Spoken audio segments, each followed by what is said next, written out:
I'm not going to flood this review with comparisons to the Soul series. Although Sekiro is made by From Software and it has a lot of souls in it, it is quite the departure as well. It will be judged on its own merits, for better or worse. At times, Sekiro is a ninja simulator with incredible movement and a slew of shinobi tools that allow you to approach enemies in a myriad of ways. Sekiro is also a game full of challenging duels that require blocking and deflecting at just the right time to cut down your opponent. The game requires you to strike a balance between the two, fleeing and standing your ground dependent on the situation, as you carve your way through the land of Ashina. Enemies strike fast and hit hard. Even one enemy can be a threat, and they very rarely fight alone. Once you learn their movesets, individual enemies and even groups of foes are easy enough to dispatch, but a single mistake will still cost dearly. This is where I feel the game is at its best, methodically clearing out squads of soldiers, then facing off against their generals in duels to the death. Hectic battles with rifle shots ringing out behind you as you run to the next enemy, or a mini-boss bringing his blade down to bear as you deflect it and score a few hits of your own. However, to get to the point where that encounter is manageable, you have to learn the movesets of those enemies, most of whom you meet for the first time in a group. This means you are trying to learn all of them at once, which can be overwhelming. Even when outnumbered, Sekiro gives you an additional tool to deny death by reviving. Reviving does not impair your stamina in any way, so reviving and running off to heal is a valid strategy, though many bosses will heal as well if they are not in combat for long enough. Reviving can also be used to surprise your enemy and get a quick death blow. However, many enemies will stare at your body as your screen turns black, including bosses and mini-bosses. Once you revive, there is a short window where you cannot revive again, though there are rare items to get around that. Being able to revive after a mistake that killed you grants you more time to learn the movesets of the enemies, or to reevaluate your approach. You gain experience and money from killing foes, and you can spend that experience once you've accrued enough to form a skill point. There are 3 types of perilous attacks in Sekiro: a grab that you have to jump or dodge away from, a sweep that you have to jump over, and a stab that you either need to dodge, or if you have the Mikiri counter, can counter with and get some damage on your opponent. You also have the various shinobi tools mentioned earlier, each scattered around Ashina and with an upgrade tree of their own, offering even more ways to use them. Some of these uses include allowing you to break shields, set troublesome foes on fire, and even block bullets. Despite this, very few of them are useful against bosses, and the majority of them do far less damage than your sword. Some bosses do have major weaknesses to specific tools, which can be exploited, but most of the time you will be relying on your blade. Tools also have a cost in the form of spirit emblems. You can only carry so many spirit emblems on you at any given time. They replenish when you rest in an item from your store of emblems, and there is an item that allows you to get a few back at the cost of some health, but for the most part, you will always have that limited amount to work with, which all the tools pull from. I understand why From went with this system, otherwise you could just spam shurikens on every enemy, but it does feel very restricting, and especially if you have a tool that you feel you need to use, limits playing around with the other tools. This meant that although I had the other tools, I rarely used them, because I had 3 that gave me answers to most of the problems I faced. Not only that, but I had to balance among the 3 how often I used them, because of the spirit emblem cost. Once you've gathered enough spirit emblems, it can be a blast to go back to a previous area and play around with the tools, but I would always go back to my default 3 for new areas or bosses. The bosses themselves range from some of my absolute favorites in all of From's work to some of my least favorites. Bosses in Sekiro have multiple health bars, requiring you to get death blows on them to be able to keep killing them, and the final death blow to finish them. Most bosses in the game only require 2 death blows, although the late game bosses do require more. I hate multiple health bars on bosses normally, but for the most part it does work here. The bars aren't too long, and you know how many phases you have going in. That can be incredibly intimidating, but once you learn the boss, it's only a matter of time before you wear them down. By your own skill trees, you also regain health for death blows and a resurrection, allowing you to overcome yet another mistake if you made it. It's a very careful balance and easily broken by some of the more egregious boss fights. Bosses and mini-bosses do quite a bit of damage to you, easily killing you in just a few hits. When a boss fight is against more than one opponent, which happens rarely in boss fights but quite often in mini-boss fights, you can quickly find yourself overwhelmed. This requires you to clear out the other enemies every time if you want to fight the boss one-on-one, which can be tedious on your 4th or 5th attempt. Some bosses can jump incredible distances and throw out attacks that can be hard to see coming, as they can jump out of range if you're lock on. One boss fight right at the end forces you to fight a monster boss that you cannot effectively block as you have every other boss in the game, and almost feels like you were playing a different game because of it. The final fight alone took me close to 4 hours over the course of 2 days to pin down, as the final boss does incredible amounts of damage and is quite punishing with his combos.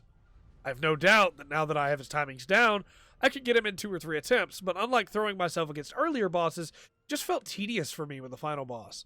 It had everything I look for in a good boss fight. The challenge of an interesting battle against a foe I was determined to beat, getting gradually closer every attempt until that moment when you strike the final blow and the boss breathes his last. But it just didn't work for me here. To get to those boss fights, though, you have to traverse the land of Ashina, through the castles and forts, down into valleys, and up onto mountaintop monasteries. These areas are beautiful, with secrets and small details everywhere. Most of the secrets you find are upgrade materials or consumables, though sometimes you will find a shinobi tool. I do think finding armor sets or weapons of the world would have been more rewarding, but there are still some cool secrets to find. The first few areas had me convinced that Sekiro was going to be a more subdued and normal world, but there are plenty of fantastical areas, including one of the final areas that is easily my favorite in the game. You will have to fully explore all of these areas as well if you want to get all of the endings that Sekiro has to offer. The characters of Sekiro are interesting, and although the cast is small, they connect to each other in surprising ways throughout the course of the story. Even the villains get some good characterization. I may not agree with, say, Genichiro, but I understand his motivations, and that makes the fight you have with him mean so much more. Kuro as a character surprised me quite a few times as well. All of this is complemented by a really solid soundtrack that fits the setting perfectly. Makes great use of strings with some really interesting choral work mixed in. I've not listened to it much outside the game, but it does a really good job of bringing Ashina and its people to life. All told, Sekiro was challenging, sometimes too much so, but the adventure Wolf takes throughout the land of Ashina, the characters and stories you find as you do, was well worth it for me. As usual, this is where we take the spoiler gloves off. All spoilers are to follow. I will warn you now, almost all of my negatives with the game are in this section, but I absolutely enjoyed my time with Sekiro, and I still recommend it thoroughly. In most one-on-one encounters, I think the combat's close to perfect. The deflect window is wide, allowing even struggling players to deflect some attacks by simply spamming the button. Enemies have infinite stamina, but so do you. They also have a posture meter, just as you do, and the enemies are just as susceptible to stats effects as you are. However, very rarely are enemies alone. Because of how much damage every enemy can do, you're forced to choose your approach carefully. Right after the first mini-boss, there are 10 enemies in a small area. A handful of soldiers covered by a rifleman, a patrol of enemies that come up soon after you enter with an elite and 2 soldiers, an ogre that moves in, and a second rifleman on the path that takes you away from the ogre and elites. Down a dead end beside that rifleman are 2 more soldiers, and at the bottom of that area, in the tall grass you may rush past them to hide in, there are 2 crows there to alert the enemies to your presence. This is the first time you encounter either the elite or the ogre, and possibly the first time you encounter the crows. It's a lot to throw at the player at once, and Sekiro is not afraid to throw new enemy types and or combinations at you. You will eventually get them down, but much of the game is like this, introducing new enemy types while throwing various other enemies at you. Although the game gives you many ways to combat them, once caught, you are either going to have to fight them all off or just flee and attempt it again once the enemies calm down. This showcases another issue the enemy AI has, which is that if one enemy has seen you, any other active enemy knows exactly where you are, even if they have not seen you. There are upgrades you can get to make you more stealthy, but like the upgrade for the Mikiri counter, it makes me wonder why those things simply weren't already a part of your kit, instead of you having to learn them again every playthrough. The Mikiri counter is such an integral part of your skill set that you will almost certainly rush it down skill-wise, so locking it behind skill points just seems like it works against how important it is. The Mikiri counter isn't the only interesting choice, however. There are 17 combat arts in Sekiro, but every single human enemy can be staggered by the Ichimonji, including the final boss if you can connect with it back to back. This makes it, and its upgrade, the double Ichimonji, far better in almost all situations than the others. It does decent vitality damage if not blocked, great posture damage if blocked, staggers and restores your own posture, and can be used even without spirit emblems where the rest cannot. Many other upgrades to purchase, you don't really have any reason to waste skill points on the other combat arts. Much like the shinobi tools, it feels like in an attempt to have a large selection of interesting moves, the actual balance and usefulness of them is muddled. The firecrackers also stun all human enemies, even though they are explained to you as a tool to use against animals. By pairing the firecrackers with the Ichimonji or other items that allow you to stagger specific enemies, there are even bosses like the corrupted monk that can be staggered locked through all of their health bars. This only serves to make the other tools more lackluster compared to how good the firecrackers are, since you will almost always want to use your spirit emblems on them instead of the others. Each of the tools have their uses, but most of them are just not worth their upgrades. The shuriken has the follow-up gap closer you can get, as well as being useful for taking out enemy dogs and chip damage or forcing enemies to block so that you can use an Ichimonji on them. The Lazulite upgrade can be useful for taking on Headless, but otherwise, it is a good standby. It also has the Butterfly upgrade, which allows you to do great vitality damage past their blocks. The Firecracker stun is incredibly effective, but most of its upgrades only let you hold it for longer before setting it off. The axe is great for breaking shields and can be used to stagger enemies as well as doing some decent vitality damage, but it has a windup that you can be hit during. You can get a spin attack for upgrading it, but that also has a windup that you can be hit through. The spear has much the same problem, though it does have the niche usage of pulling off armor, which it cannot do so against the armored boss, unfortunately. It does get redeemed a bit in the Guardian Ape fight, and with upgrades it can do more posture damage. The Flame Vent is really useful as a buff, allowing you to ignore needing a rare consumable to effectively fight Headless and Shichimen warriors. Its standard use can do decent vitality damage and can set enemies on fire, doing slight vitality damage, and also preventing them from recovering their posture as quickly. However, it does burn through spirit emblems quite quickly. The Mist Raven is a really cool idea that allows you to teleport short distances instead of taking damage from an attack, and works even on bosses. You're responsible for the timing, but there are really fun avenues of attack here, especially once you have the upgrade that allows you to dive back down on your foe. It and the Divine Abduction both share the same issue, however, in that it is most effective when used against a single foe, and you already have many other tools that fill that role. One-on-one, you could also just deflect the enemy strikes and kill them quickly, without even using Spirit Emblems. Divine Abduction gets an extra use in the form of farming, with an upgrade that doubles your Sen from killing enemies, but these two are still very situational.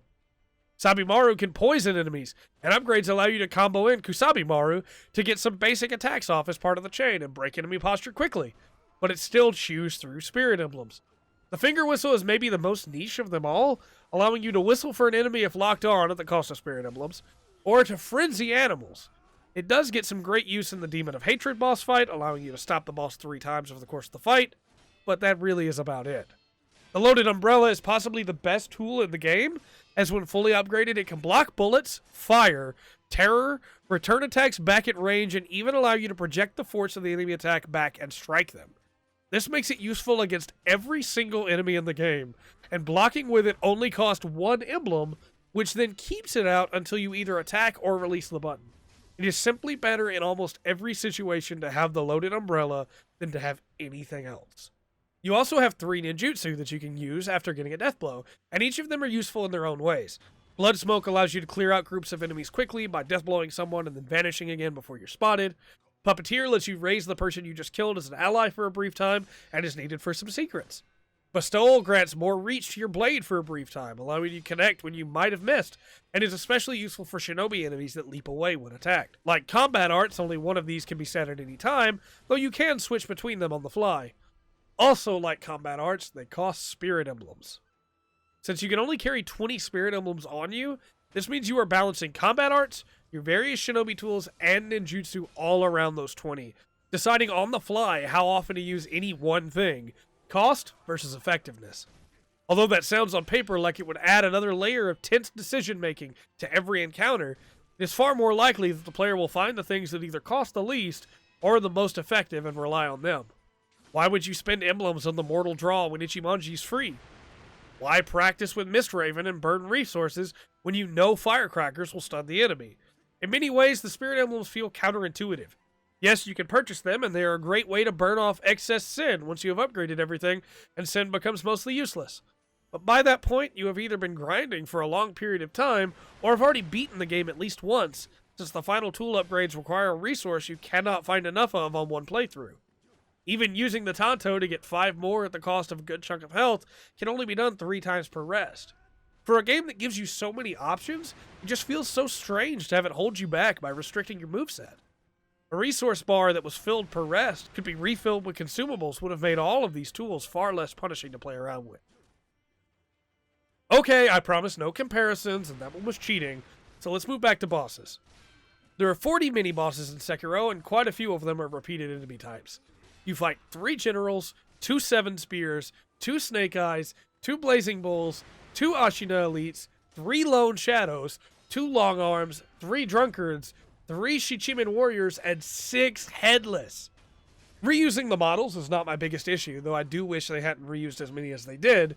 My main gripe is that they don't have new movesets. They're the same enemies, just with more health and damage, though the final drunkard has a bit more armor. It really robs the mini-bosses of some of their mystery when you fight them as many times as you do. The first time you encounter a headless, it's an event. But when you fight your fourth headless, it's just another mini-boss that has to die at that point. Sometimes these mini-bosses are off on their own, and sometimes they are surrounded by other enemies that, as stated earlier, will need to be cleared out each time you wish to fight the mini-boss if you don't want to be swarmed. You can surprise deathblow most of these mini-bosses, but not all. The first few of the mini-bosses you fight feel like they are set up to teach you the lessons you will need to know throughout the game. The first general you fight has both the sweep and stab perilous attacks, and the chained ogre has the grab, as well as being a difficult enemy to block, and including using the grappling hook. Blazing Bull introduces fire. Seven Spears allows you to practice the Mikiri counter, and the first Ashina Elite makes sure you know how to deflect before you fight Genichiro. Armored Warrior can only be beaten by deflecting and building his posture, yet again making sure you manage posture well. This is rewarded when you fight the Long Arms, since you can easily defeat them if you've gotten used to deflecting, as if you deflect their entire combo, you get a free death blow. Snake Eyes gives you a new weapon type to learn against in an arena where you cannot be hit by the guns of the Sunken Valley, but you know they are right around the corner. I suppose the second and third time that you fight some of these may be a refresher, but I really wish the repeats had been either new enemies or had different movesets, instead of just the same mini-bosses placed back into the world. This is most annoying with Shichimen Warriors and Headless. The first time you meet either of them, you find yourself doing very little damage, and although you may have some divine confetti by that point, cannot replace it yet, so each one is precious. If you find the dialogue that recommends you use it to fight them and use one, only to die because you were still learning their moveset, your confetti is gone. This is alleviated somewhat later on when you have the ability to purchase them, or can use the flame vent to circumvent it, but they are still a pain to fight. The Headless come in two varieties. 3 above ground to emit an aura that slows you down when near them. They can teleport, and they can send out tendrils of terror that do damage and kill you if your terror caps out. Their swords, of course, do solid damage, and they swing it in a way no enemy to that point has done, so you need to learn to deflect it quickly. The other 3 are underwater, and can send out shockwaves as well as the same tendrils, and you don't have a confetti to use on them unless you use it before you jump into the water. The Shichimen Warriors surround themselves with terror-inducing skulls, can fire out beams, jump long distances, spew out more skulls which home in on you, and swing their staves. Terror builds quite quickly, and since they drop those skulls like mines, you are constantly having to either jump away or block with the umbrella, which can make it hard to pin them down and kill them. These fights are almost completely the same, with the only change being the arena you fight them in except for the underwater Headless, as you fight the last 2 of them together at the same time. You can get free confetti with Flame Vent, and purchasing the Jumping Deathblow makes killing Shichimen much easier if you are close enough when they jump away, but there are far too many of these repeated fights. The capital B bosses in the game are solid fights for the most part. Folding Screen Monkeys and Divine Dragon are puzzle fights, but the various ways you can tackle the monkeys and the sheer spectacle of Divine Dragon make them quite enjoyable. Kyobu Masataki Oniwa, the first boss you fight, is mounted, and you have to learn quickly as he rushes you down. This also teaches you to use the grappling hook to get in quick, as it is some of the few times he is open. However, you can deflect his spear if you learn the timings on it, and you can spook his horse with a firecracker, giving you a few different ways to combat Kyobu. Lady Butterfly can be knocked out of the air with shurikens, set on fire, and can also be staggered by firecrackers. Like Kyobu, if you get her timings down, she can be deflected and killed relatively quickly. She is the first boss to have a phase change, which at first seems impossible to counter, but actually helps you in that killing her summons grants you spirit emblems to spend on shurikens, and reduce the number of butterflies that will home in on you at the end of the attack. Genichiro is an incredible challenge and my favorite fight in the game. He's fast, has a ranged attack, a stab, and a sweep, and in his final phase can throw lightning. But he only has a few moves and is weak to firecrackers and Ichimonji. It is the fight with him that teaches you the lightning parry, which once you know how to do it, makes his final phase fairly simple. It is, however, incredibly likely that the first time you reach his final phase, and he starts throwing lightning at you, that you just do not know how to react, and he stuns you with it, then kills you. It can be quite frustrating to get that far only to die because you see a new mechanic. Great Shinobi Owl is just as fast as Genichiro, but he has a much wider moveset. He has bombs that render you unable to heal, shurikens of his own, explosive bombs that he can throw, and an incredibly damaging slam. The second version of the fight, Owl Father, includes all of this while adding a flaming owl attack that can be punished. All of these human bosses do a great job of teaching you and forcing you to learn deflect timing. Even the ghostly corrupted monk serves as a great reminder with her multiple spin combo that you can deflect through if you fight her normally. The Guardian Ape and the Demon of Hatred are a very different story, however. Both of them can jump out of lock-on range, throw attacks out while in midair, and move very differently to the other bosses of the game. Cannot rely on Firecracker Stun, as beast enemies have a period of Firecracker immunity after they have been stunned by them. You can deflect them, but it is much harder since you've been basing it all game on the weapon type that the enemy you're facing is holding. Guardian Ape has a very punishing grab attack, the timing to dodge which is extremely tight. You can grapple around the area, which helps, but Guardian Ape is surprisingly fast for his size, and even grappling away may not always help you escape. His second phase should be easier as he pulls out his sword, but he then begins to move in a completely different way, writhing around and sliding across the ground.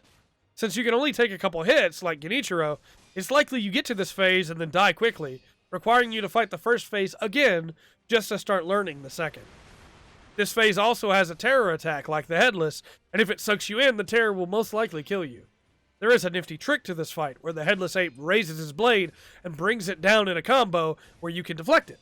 Doing so makes him stumble, and you can then either get some good hits in, or use the spear to do a considerable amount of damage.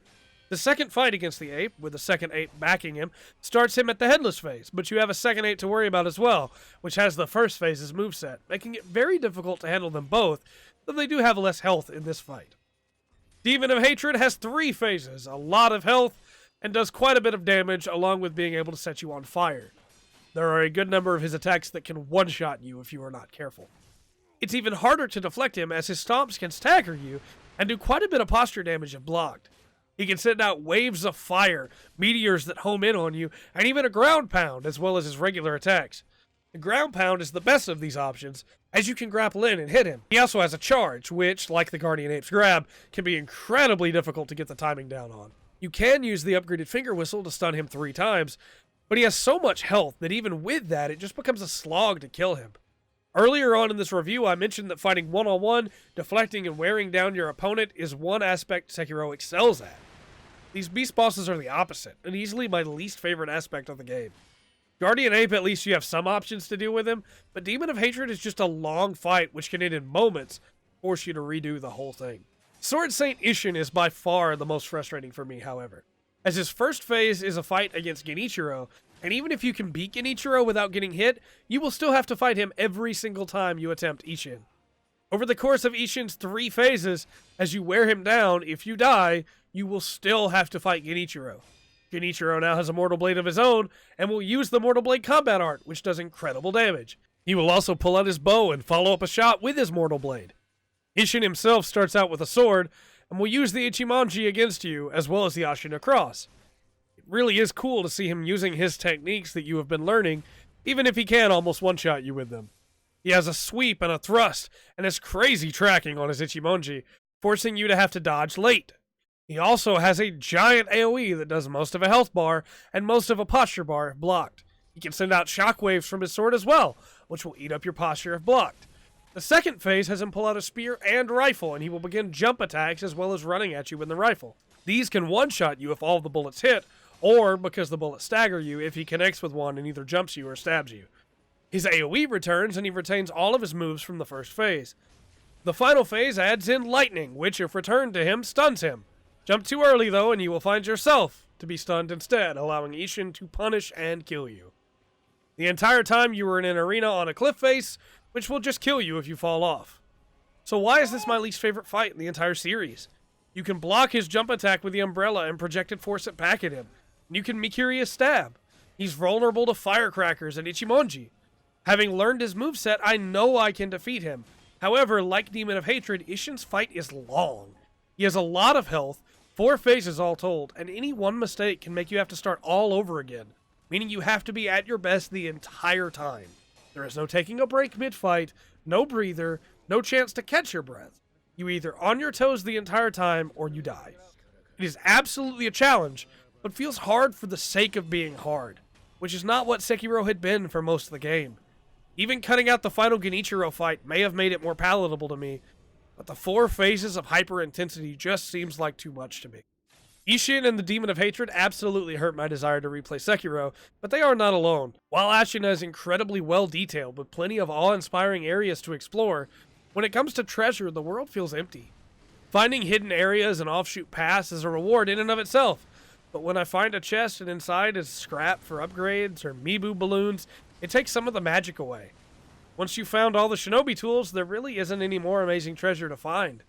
Consumables can be purchased from vendors, so finding them is helpful, but not special in the way finding a new weapon would be. Kusabi Maru is fine, an unbreakable katana that you can rely on, but every playthrough you will depend on Kusabi Maru. Sure, you could use other shinobi tools or combat arts on a second playthrough. Firecrackers and Ichimoji will be superior in almost every situation. This leads to repeat playthroughs feeling very similar.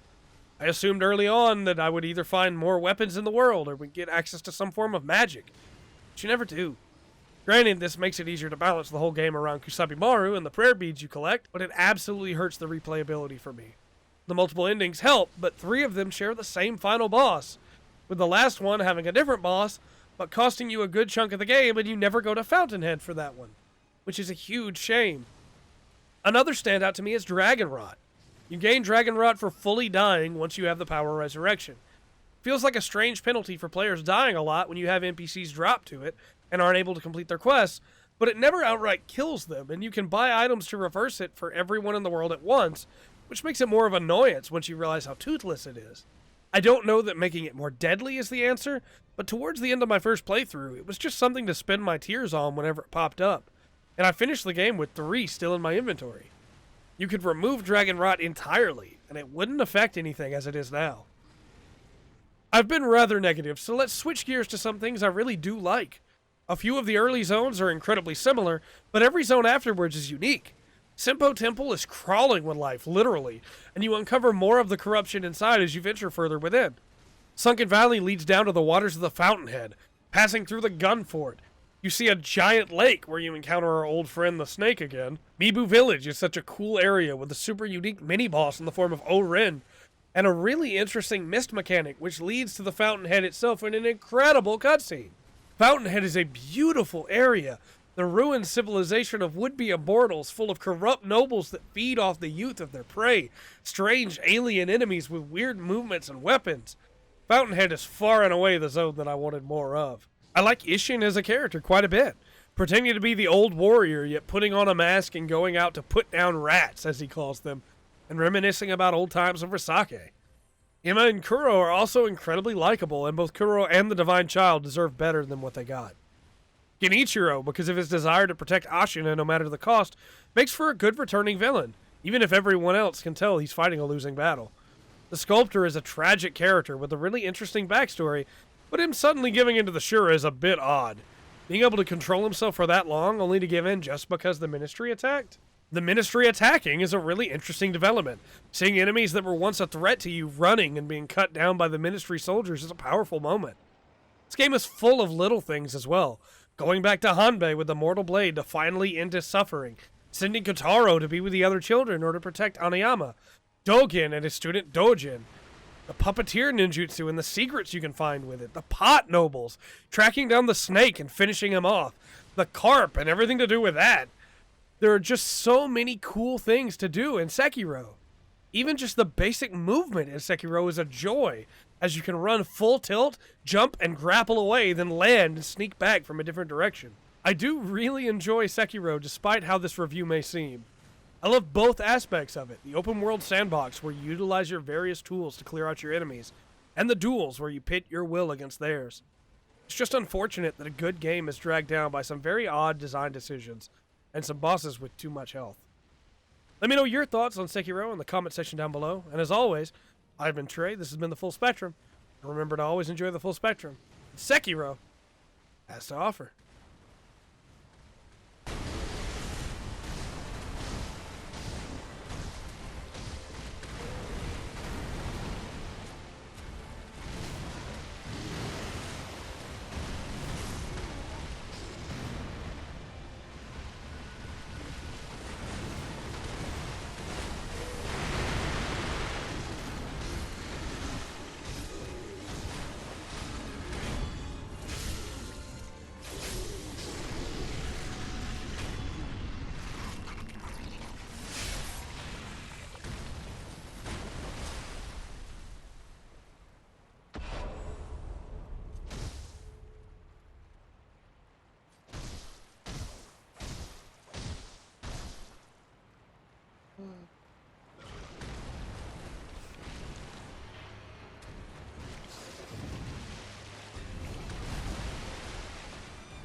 Turn!